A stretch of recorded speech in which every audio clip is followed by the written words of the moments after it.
Everyone thinks sleep is just about closing your eyes and turning off the world for a few hours. But the truth is, the way you lie down tonight is quietly rewiring your body, and even your mind.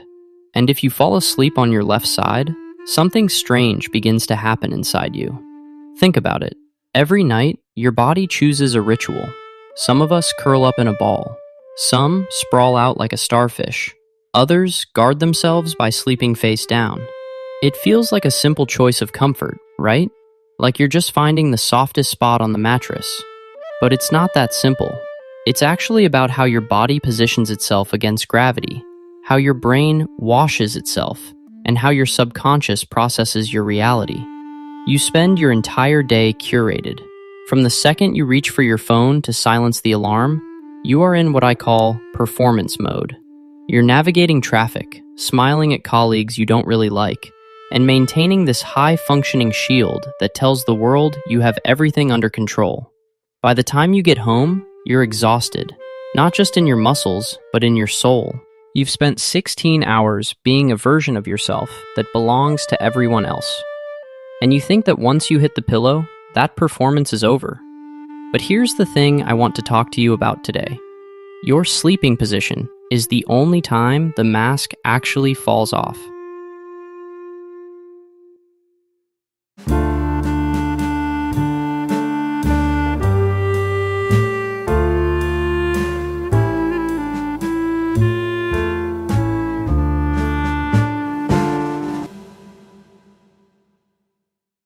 It's the only time your body finally tells the truth. Most of us are doing it wrong.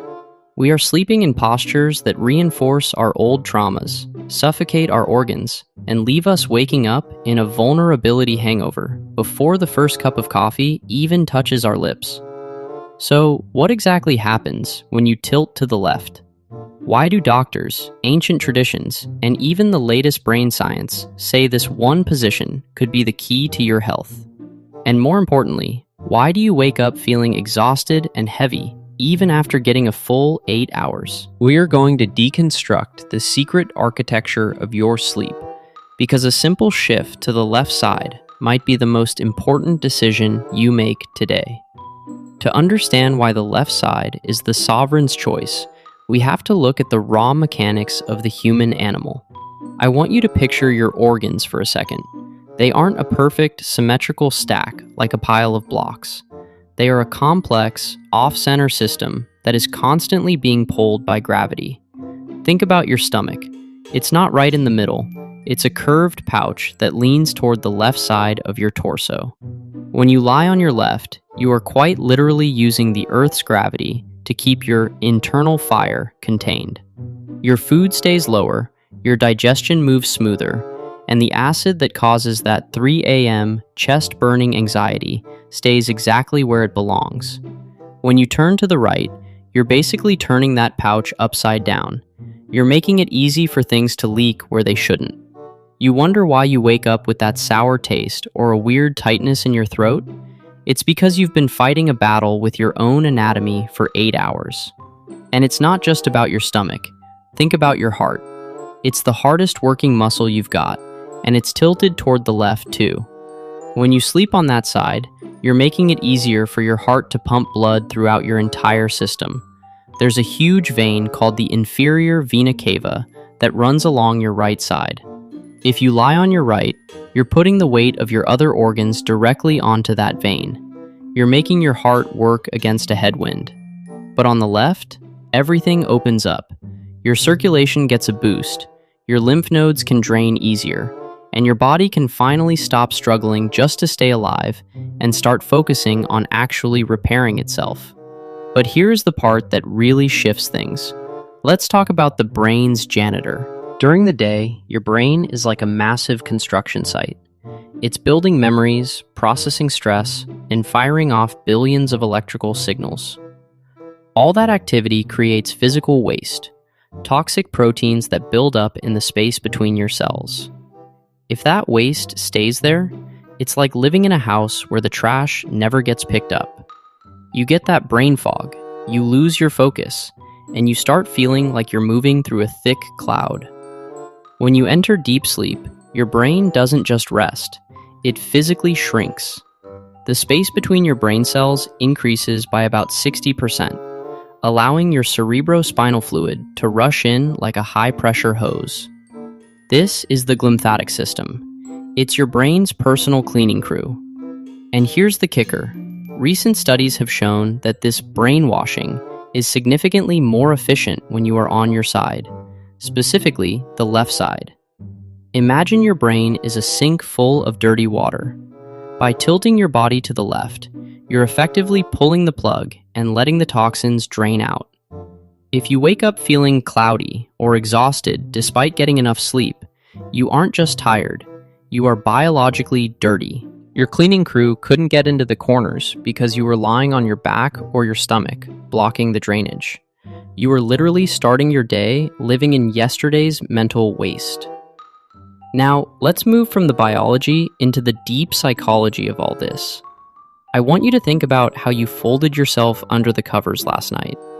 About 40% of people sleep in the fetal position.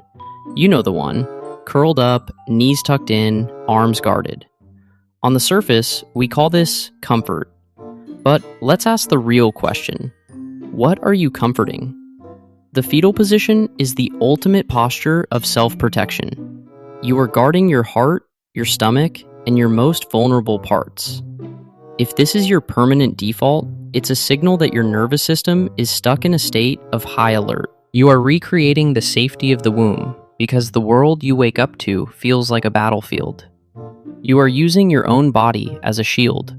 The tragedy here is that while it feels safe, it's a closed circuit.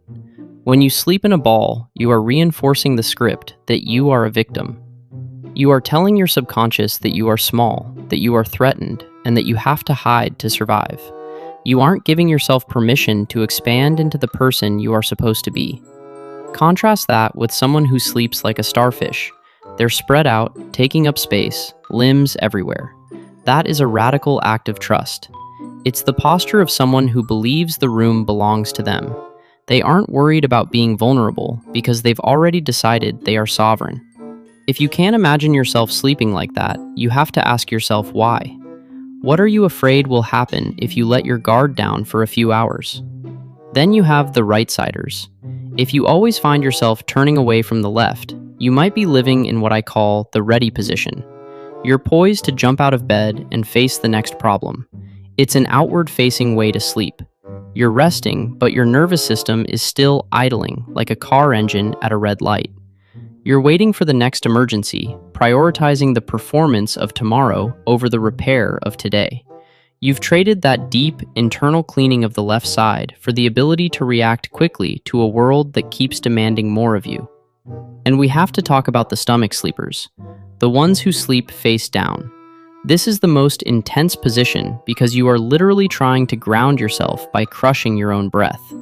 You're face down, your neck is twisted at an awkward angle, and your lungs are fighting against your own weight. Usually, we see this in people who feel like they are drowning in noise. If your life feels too loud, or if your thoughts are racing too fast, your body tries to silence it by pressing itself as hard as possible into the mattress. You're trying to disappear. You're trying to hide from the sun, hide from your responsibilities, and hide from yourself. It's a sensory deprivation tactic. But you wake up with a stiff neck and a groggy mind because you spent 8 hours fighting for air. So, how do we actually use this? How do we stop being puppets of these unconscious habits? It starts with something I call the nightly audit. For the next few nights, the very second you wake up, I want you to freeze.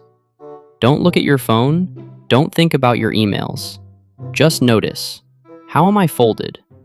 If you're in that tight fetal ball, ask yourself, what am I afraid of losing today? Who am I guarding myself against? If you're on your stomach, ask yourself, what truth am I trying to suffocate? What noise am I trying to drown out?